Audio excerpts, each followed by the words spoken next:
Occupy events have started taking place in other areas, including northeastern Ontario. Some people in Sault Ste. Marie have been taking part in the Occupy Sault Ste. Marie event since Saturday. Danielle Fleming is one of those people. We reached her this afternoon in the Soo. Hello, Danielle. Hello. How long have you been taking part in the movement, the Occupy Sault Ste. Marie movement? Well, I've been out here since Saturday at about 8. I started setting up, and people joined me around noon. How many people have been there throughout the past few days? Our numbers have varied, but upwards of 100 new faces every day.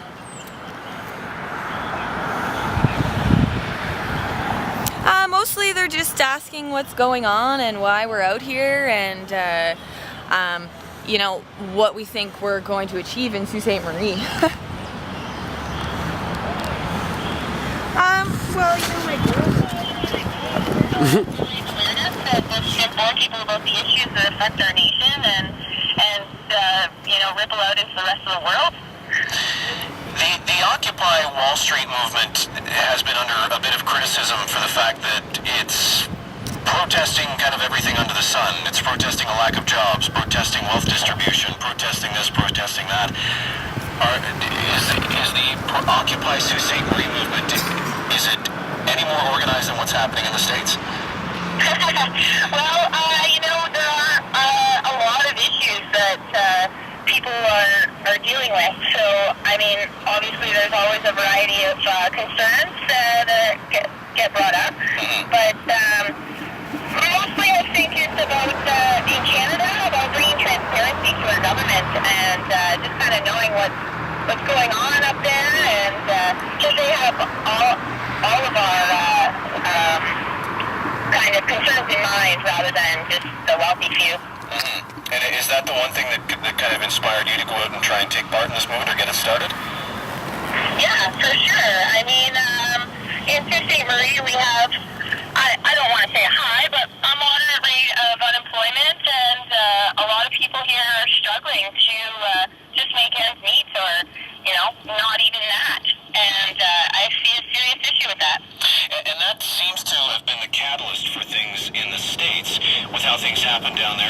Obviously, things are worse with the economy in the States with their employment rates, and the wealth distribution is a little worse there. But in Canada, things haven't been as bad for us here. So do you think this Occupy movement is gonna dig in here? Well, I hope so. I think it's important for Canadians to realize that we might not be in the same position yet, but, you know, we are somewhat of a piggyback nation, and we follow in the footsteps of the States quite heavily. And if we're not careful and we don't stand up and say something now while we have some backup all over the world, you know, I think that our message could be kind of lost, and it's just going to be a downward spiral from there. So, some people have used that criticism already, saying that, you know, it's just people are just protesting for the sake of protesting.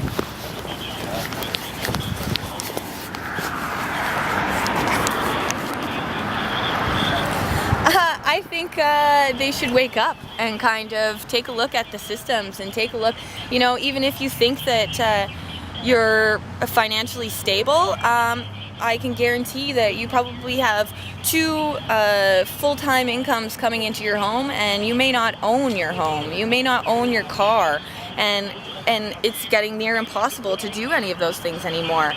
And if you're making, you know, minimum wage, you have, you know, really no chance at ever owning a home. And I just think that that's crazy. You know, this land is supposed to be ours. We're supposed to be free. And I just don't really see the freedom.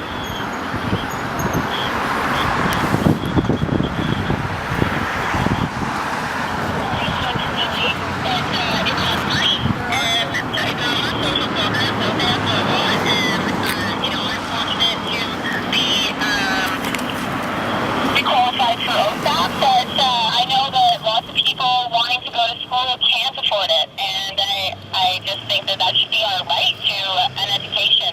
If you have the energy and the compassion to go get an education, you should be able to do that, regardless of your income. How long are you going to be taking part in these Occupy protests in the Sioux?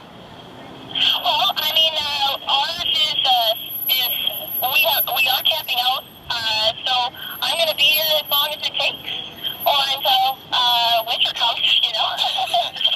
Well, Danielle, make sure you're bundled up for when winter comes. Yes, we have been bundled. The Sioux has been quite treacherous for weather these last couple days. Today we got some blue sky and sunshine, so that has really uplifted our crowd. But the last few nights have been a little rough. Yeah. Yeah. Well, good luck with things there, Danielle, and thank you very much for taking some time out to speak to us. Well, thanks a lot, Jason, for bringing me out and including us in your talk, because Sault Ste. Marie has a loud voice, and I hope that people all over Canada know that. Best of luck with things there, Danielle. Thanks. Thanks a lot. Bye-bye. Bye-bye. That's Danielle Fleming, one of the organizers and participants in the Occupy.